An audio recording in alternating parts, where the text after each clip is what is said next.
Ladies and gentlemen, Josh Sach here. Welcome back to the Bodybuilding News Network for our new series, the Contender series, where we do side-by-side comparisons of fan-requested competitors. And until we get a good amount of submissions, make sure you guys do submit those on Instagram. Message me directly who you want to see. I'll try to add them up and put people side by side and make it interesting, but I wanted to go through this guy, MOHAMED FODA, who placed 5th at the most recent 2023 Romania Pro Muscle Fest, and I wanted to put him side by side next to somebody that maybe he's not going to be able to beat in every shot or any of the shots, but a comparison that I think would be beneficial for him and some takeaway notes that he could use for his upcoming shows. And that's going to be BEHROOZ TABANI, who placed 2nd. He is a Arnold Classic champion out of Brazil, and he's also a Olympia qualified athlete. So it's a great comparison. It's a great person to look up to when you look at the different physiques. And let's go ahead and start off with the front double bicep. Now, starting with the arms, I think they are quite comparable. I think Mr. FODA, MOHAMED FODA, needs to work on improving the tricep to bicep ratio and overall just the size. Looking at BEHROOZ TABANI, you can see there's a lot more density in the complete arm development, the bicep and the tricep, as well as in the chest. I think it is somewhat comparable, but overall just needs more size. I'd also say that MOHAMED FODA kind of has the chest decompressed. It's down, whereas he should have it more up. If you are watching me move around in the camera, it's not beneficial for him. He can look better. He can look bigger, wider, fuller with a open chest, with an open lung capacity. Moving into the lats, again, I think comparable, just overall needs more size. And the midsection as well, very comparable. Small, mainstream, great taper, great X factor. Now, moving into the quads, I will say that MoFoda does do a more classic look to his stance, which does take away from the comparison ability of someone like myself, a YouTube commentator. It does make it difficult to compare the balance in the legs and also the detail, muscle maturity, completeness, the overall sweep of the quads.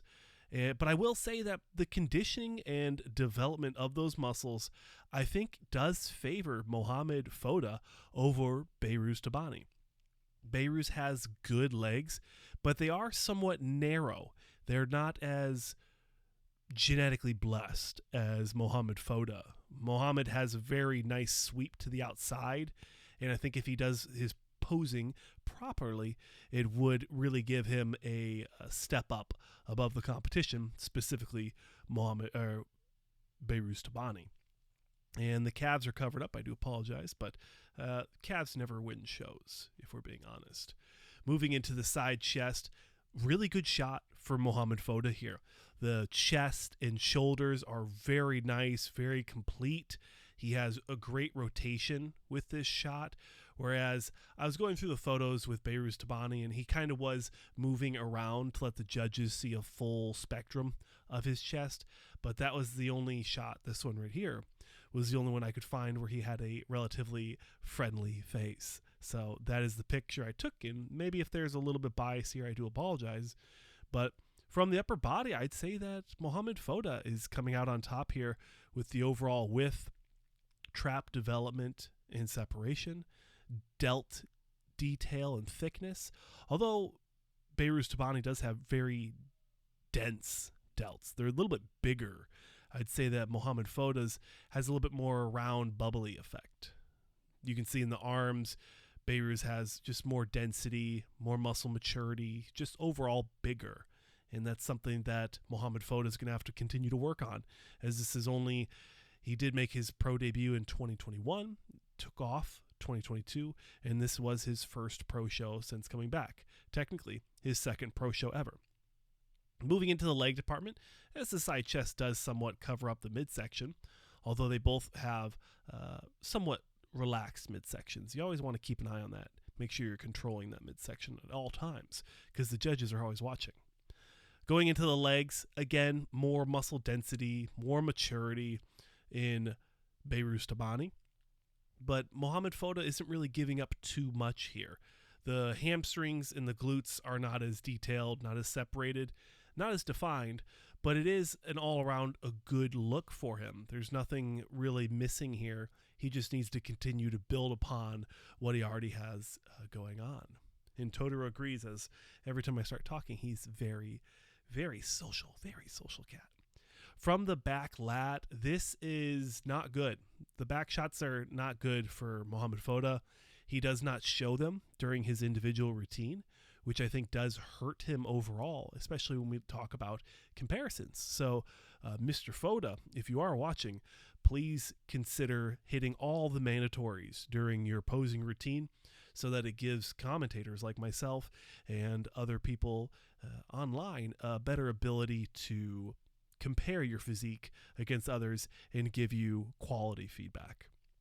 But from the lat spread, rear lat spread, of course, it's not his best shot. I'd say he's squeezing the glutes in too tight.